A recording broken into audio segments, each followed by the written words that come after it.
की सुबह और भारतीय बाजार में इवेंट स्पेसिफिक दिन तो चल ही रहे हैं। पिछले हफ्ते भी बड़े इवेंट्स थे और इस हफ्ते आरबीआई की मॉनेटरी पॉलिसी कमेटी की 3 दिवसीय बैठक चल रही है, जिसका आज है दूसरा दिन और कल आने वाली है क्रेडिट पॉलिसी। उससे ठीक पहले भारतीय बाजार की तस्वीर कैसी दिखेंगी, आपके लिए कमाई के मौके क्या है, इंडेक्स स्पेसिफिक रणनीति क्या बनाई जाए, इस पर रहेगा आज फोकस। आइए आगे शुरुआत करते हैं और हर रोज की तरह शुरुआत विदेशी बाजार के संकेतों के साथ और उसके साथ ही समझते हैं कि उसका इम्पैक्ट भारतीय बाजार पर किस तरह पड़ सकता है।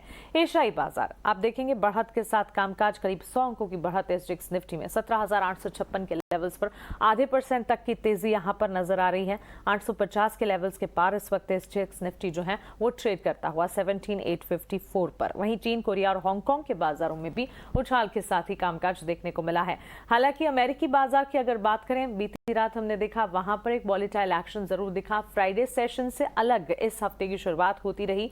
मजबूत जॉब रिपोर्ट और बॉन्ड यील्ड से अमेरिकी बाजारों में लगातार हम देख रहे हैं कल जो कमजोरी थी वो आज भी, या फिर कह सकते हैं कि कल की क्लोजिंग जब हुई अमेरिकन मार्केट्स में वहां पर भी नजर आई। नैस्डैक करीब 1% की गिरावट दिखा रहा था। वहीं डाउ दिन के निचले स्तरों से 200 अंकों तक रिकवर होता हुआ जरूर दिखा, लेकिन फिर भी जब क्लोजिंग हुई तो रेड पैटर्न यानी कि लाल निशान में ही बिकवाली का दबाव कायम रहा। इसी तरह के कुछ सेंटिमेंट्स एसएनपी पर भी नजर आए।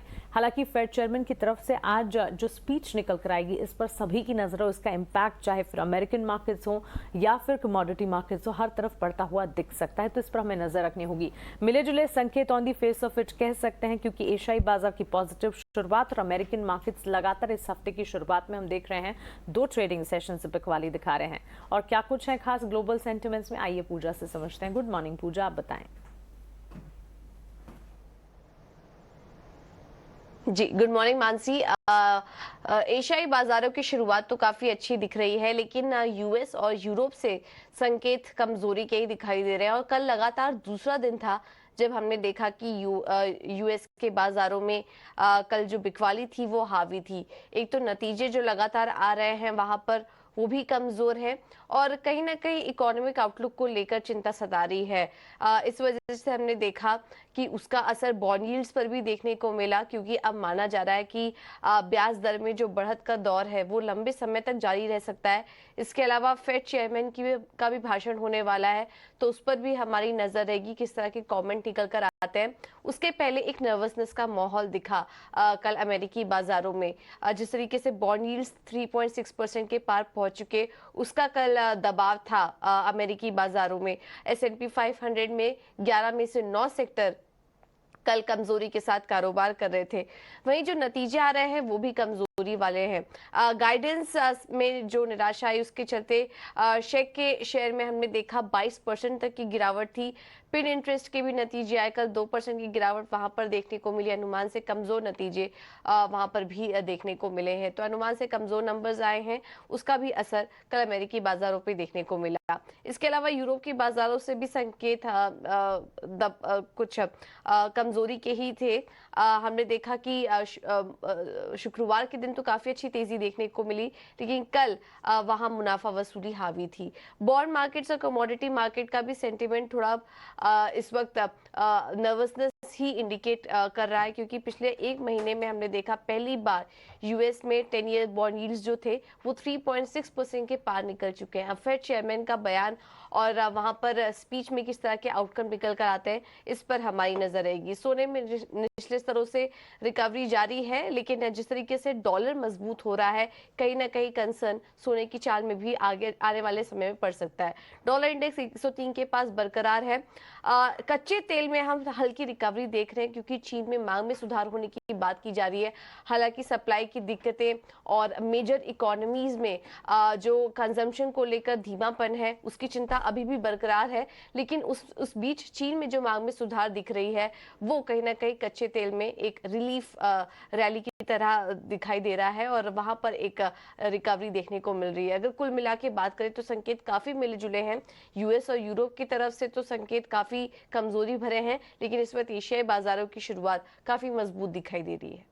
शुक्रिया, ये सेंटिमेंट हमारे सामने रखने के लिए। तो क्लियरली मिक्स सेंटिमेंट्स आप देखेंगे और अमेरिकन मार्केट्स में यूएस इन पर्टिकुलर इकोनॉमिक कंसर्न से और क्या फेड पिवट करेगा या नहीं, इस पर खास तौर से नजर है। और इसी के चलते फेड चेयर की जो आज स्पीच होगी इस पर खास फोकस रहेगा और उसका एक इम्पैक्ट कल जब बाजार खुलेंगे भारतीय बाजार उससे ठीक पहले नजर आ सकता है, क्योंकि आज देर शाम जब अमेरिकन मार्केट्स खुलेंगे इस सेंटिमेंट का या इस इकोनॉमिक इंडिकेटिव एक्शन का एक असर वहां पर देखने को मिलेगा। बहरहाल इस वक्त अगर आप देखें मिले जुले सेंटिमेंट्स के बीच एशियाई बाजार की पॉजिटिव शुरुआत जो है वो एक पॉजिटिव सेंटिमेंट साबित हो सकती है और उम्मीद यही लगाकर चल सकते हैं कि एशियाई बाजार में इन पर्टिकुलर एसडीएक्स निफ्टी में जो 17,850 के पार की इस वक्त सेंटिमेंट्स पॉजिटिव दिख रहे हैं वो भारतीय बाजार को भी तेजी की तरफ खींच जाएं। लेकिन एक बार देखते हैं कि संस्थागत निवेशकों ने कल क्या किया। एफआईएस डीआईएस का एक्शन, उसके बाद मार्केट एक्सपर्ट को हमारे साथ जुड़ेंगे।